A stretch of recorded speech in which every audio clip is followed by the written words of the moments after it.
Hello, this is Mr. Stansbury. I'm going to take you through the 8F assignment and work through all the problems. All right. First one we'll do is 2A.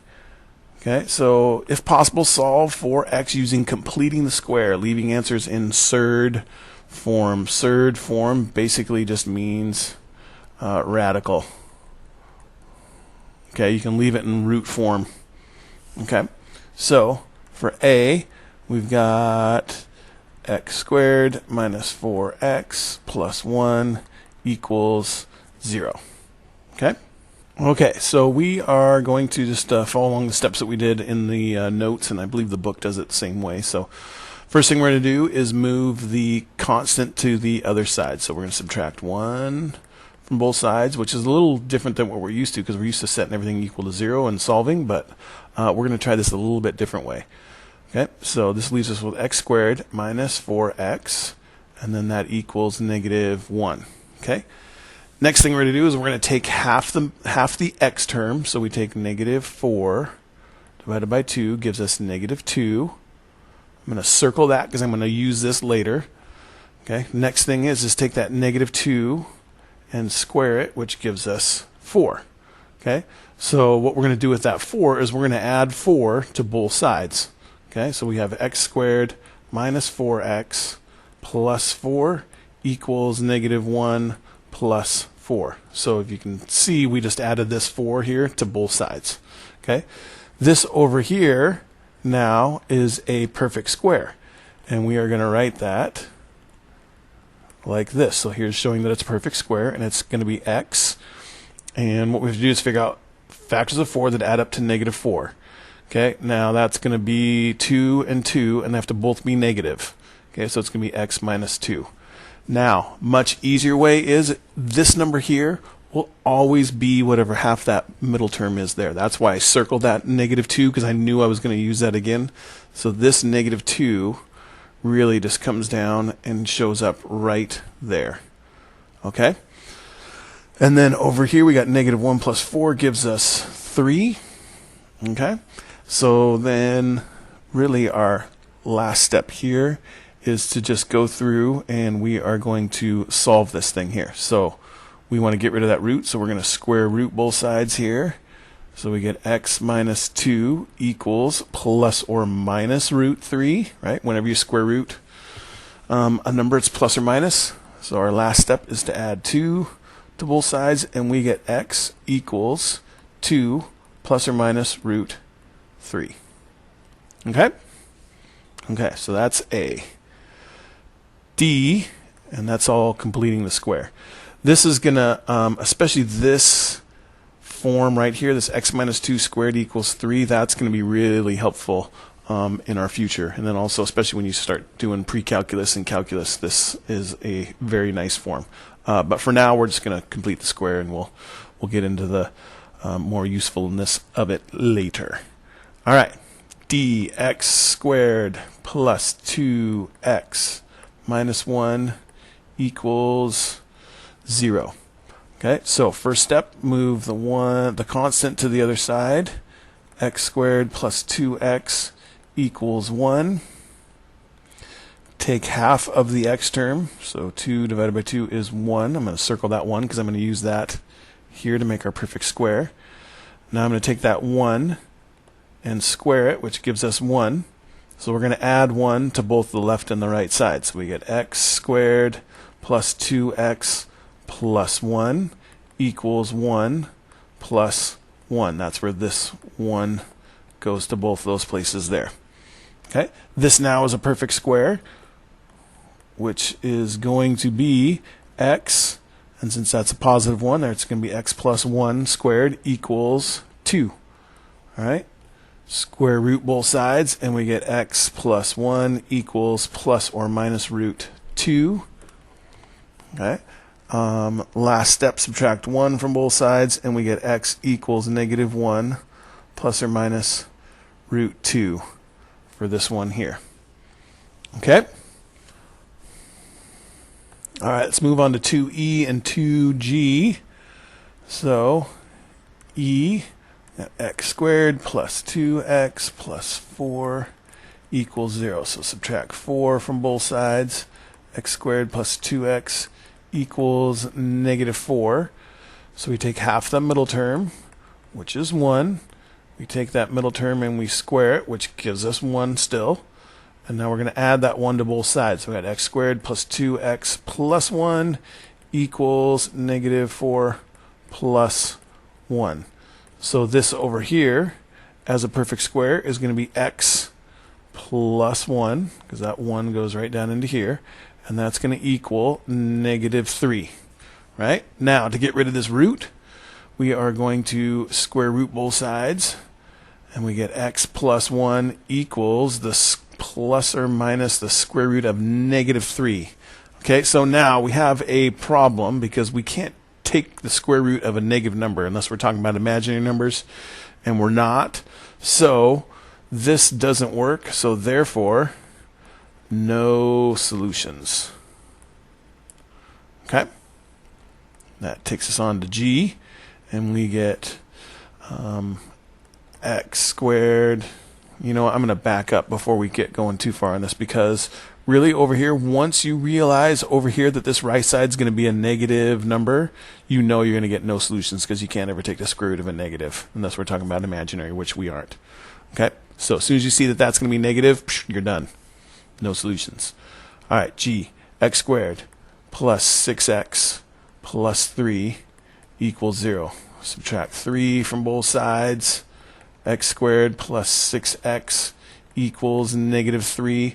Now, just because this is negative 3 right now, that doesn't mean it's going to be negative 3 after we add this number to both sides. So we got to figure out what that number is first before we say, hey, there's not going to be any solutions. We got to actually figure that out. So 6 divided by 2 is 3. Now, when you take that 3 and you square it, we get 9. So we're going to do x squared plus 6x plus 9 equals negative 3 plus 9. So see how we end up taking that negative 3, but we add 9 to it? That's going to end up giving us a positive number. We can square root positive numbers. We just can't square root negative numbers. So this one's going to work out. Okay, so this over here is going to be our perfect square, which is going to be x. That's a positive 3, so plus 3. Square root both sides. X plus 3 equals plus or minus root 6. Subtract 3 from both sides, and we get x equals negative 3 plus or minus root 6. Okay? Okay. Moving on to the next and actually last example, I believe. No, we got a couple more after this. Okay. So, problem number 3, use completing the square to solve for x, leaving answers in surd or radical form. Okay, so we've got these 3 here. Now, these are a little different because these have odd numbers in the middle, which are going to make it not quite as pretty of answers. But it's good to see just so we know how to do these. Okay, so we got x squared plus 3x plus 2 equals 0. First step is to subtract 2 from both sides, so we get x squared plus 3x equals a negative 2. Now we take half that middle term, so that's 3 over 2 equals 3 halves, which is not going to be nice when we have to square it, but it'll still work. So 3 halves squared gives us 9 fourths, 3 squared and 2 squared. Okay, so we're going to add 9 fourths to both sides. So we get x squared plus 3x plus 9 fourths equals negative 2 plus 9 fourths. Okay, so this over here as a perfect square is going to be x plus 3 halves. And then we have 9 fourths minus 2. So 9 fourths is the same thing as 2 1/4. So if you take 2 1/4 minus 2, that's going to leave us with 1/4. All right. Well, now we square root both sides, and we get x plus 3 halves equals the square root of 1/4, plus or minus the square root of 1/4. Now square root of 1 is 1, And the square root of 4 is 2, so it's actually just plus or minus a half. Okay, and then our last step is to subtract 3 halves from both sides. And we get x equals negative 3 halves plus or minus a half. Now, we can actually simplify that into two numbers, so let's do that. So that's going to be negative 3 halves plus a half, or negative 3 halves minus a half, right? So negative 3 halves plus a half is going to give us 2 halves, which is 1. And then negative 3 halves minus 1 half is negative 4 halves, which is negative 2. So x is going to equal 1 or negative 2 in this case. Okay, let's do D here. And we've got x squared plus x minus 1 equals 0. Okay, so add 1 to both sides. And we get x squared plus x equals 1. This x here is 1x, so you take 1 divided by 2, and that's a half. 1 half squared is 1/4. Okay, so we're going to add a fourth to both sides. So we got x squared plus x plus a fourth equals 1 plus a fourth. So this over here as a perfect square on the left-hand side is going to be x plus a half. And then this is going to be 1 1/4. I'm going to write that as, like, say, 5/4. Whatever you want to do. Square root both sides, and we get x plus a half equals plus or minus. Since this 5 isn't a perfect square, we can just leave it as the square root of 5/4. Or you could leave it as a square root of 5 over 2, because the square root of 4 is 2. But I'm fine if you just leave it like this. Subtract a half from both sides, and we're done. X equals negative 1/2 plus or minus the square root of 5/4, or square root of 5 over 2. Either one is fine. Let's just leave it like that. Okay? Okay, on to number 5. Solve by completing the square. Look, this 100's already on the right side, so that already took care of the first step for us. So all we have to do now is take half of the middle term. So negative 2 over 2 is negative 1. Take that negative 1 and square it, and we get 1. So we're going to have x squared minus 2x plus 1 equals 100 plus 1. Okay? This on the left-hand side now is going to be a perfect square, which is going to be x minus 1. Right? And then this over here is 101. We square root both sides to get x minus 1 equals plus or minus the square root of 101. Right? And then we add 1 to both sides, and we get x equals 1 plus or minus the square root of 101. Okay? And that's all you got to do for that, number 5.